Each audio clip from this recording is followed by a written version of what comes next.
Israel at Palestina, dalawang teritoryo kung saan walang tigil ang kaguluhan mula pa noong unang digmaang pandaigdig.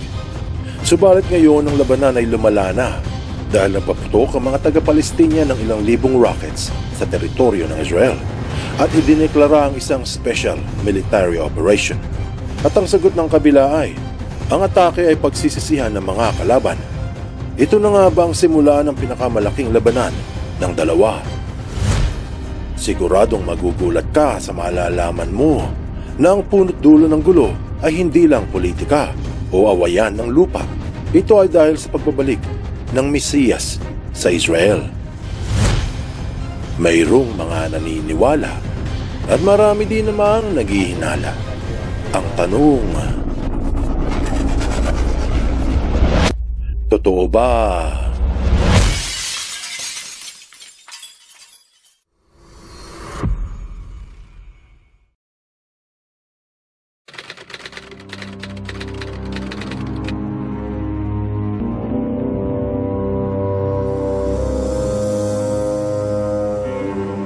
Ilang oras pa lamang ang nakalilipas.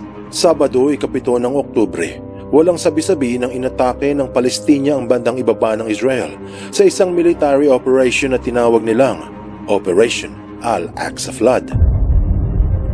Pinangunahan ito ng grupong Hamas o ang Harakat al-Muqawama al-Islamiyya o sa Ingles, Islamic Resistance Movement, isa sa mga grupong humahawak sa Gaza Strip, ang makitid na haba sa bandang kaliwa ng Israel, at humahawak din sa West Bank na nasa kanang bahagi naman, dalawang teritoryo na kung saan halos mga Muslim na Palestinian ang nakatira.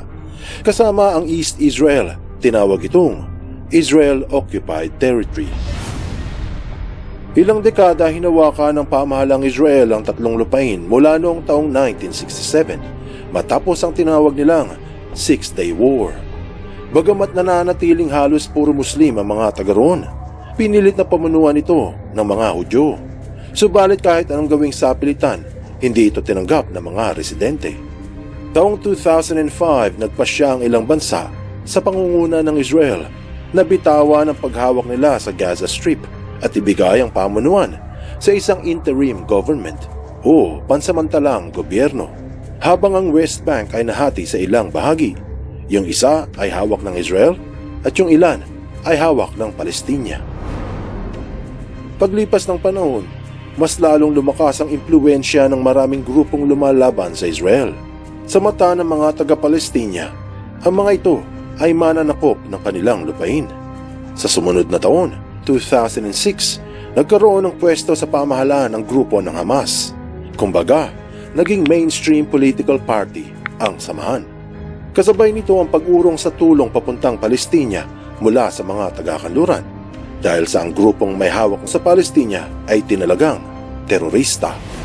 Taong 2007 nagrebelde ang mga ito at napataob ng tuluyan ang kabilang gobyerno.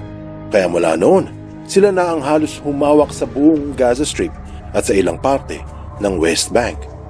Siyempre, naging problema ito para sa Israel dahil napapalibutan na sila ng kanilang kaaway sa kanan at sa kaliwa na parehong suportado ng mga Muslim. Sa kabilang banda naman, ang Israel ang daanan papasok sa Gaza at sa West Bank. Kaya naman sa maraming taon ng labanan, isa sa panlaban ng mga nito ay ang pagpigil at minsan ay pagbabawal sa pagpasok at paglabas sa teritoryo ng Palestina na ikinagagalit ng mga Muslim. Kung mayroong alitan, nahaharang ng Israel ang tulong mula sa Jordan, Lebanon at Egypt. Pagkain man o sandata, nakukumpiska ito. Tapos, gaganti naman ng Palestina sa ginawa ng Israel. Bilang tugon, gaganti naman ng Israel sa ginawa ng Palestina. And the rest is history. Ang balita ngayon sa pag-atake ng Hamas sa ibaba ng Israel ay tinawag nilang Al-Aqsa Flood Operation. Isa sa pinakamasahol na operasyon ng mga Palestinian laban sa kanilang kapitbahay.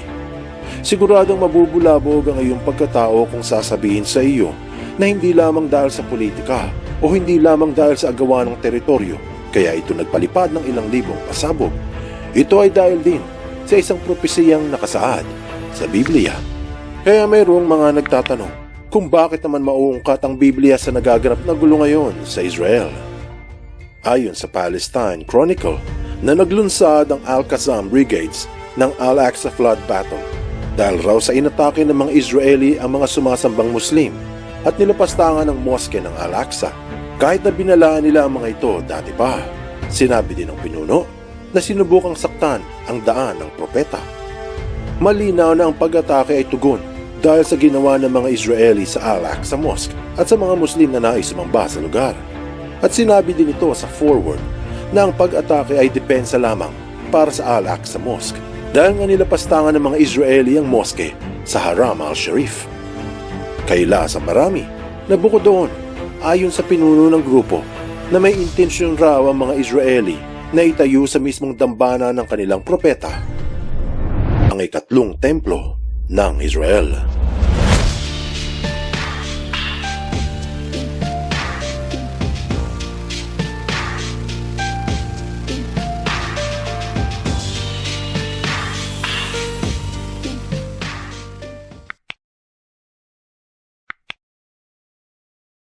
Anong gulo ang haharap sa gitnang silangan?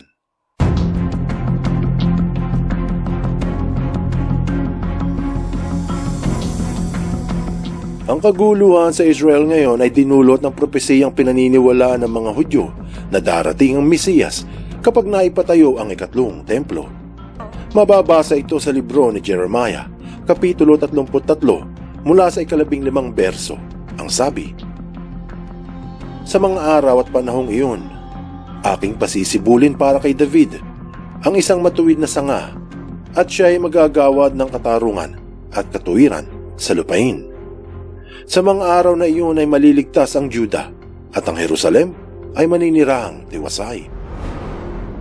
Ayon sa mga rabbi, na sa mga huling araw may isasalba ang lahi ng Juda at ang Israel ay parehong mamumuhay ng matahimik.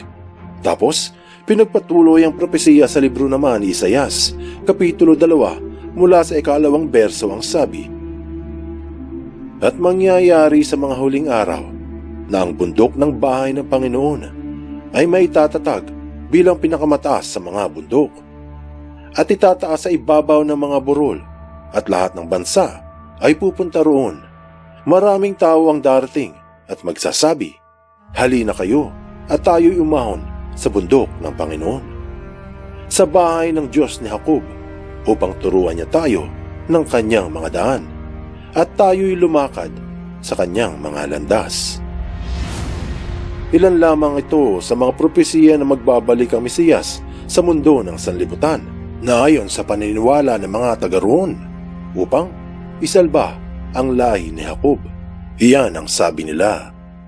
Pero kailangan mo nang maipatayo ang ikatlong templo na paghaharian ng Mesiyas. At diyan nagbunga ito ng napakalaking problema. Dahil ang ikatlong templo na gustong ipatayo ng mga nasa Israel ngayon ay sa tuktok ng Temple Mount, o ang maliit na burol kung saan nakatirik ang Al-Aqsa Mosque, isa sa pinakasagradong gusali hindi lamang para sa mga Palestinian, para na rin sa 1,800,000 mga Muslim sa buong mundo. Ang paghahanda ng mga Israeli upang itayo ang ikatlong templo ay nagdulot ng sakit ng ulo para sa mga kapitbahay nito. Marami na ang dumadako sa nasasakupan ng Temple Mount at nagagambala ang mga Muslim na sumasamba sa moske.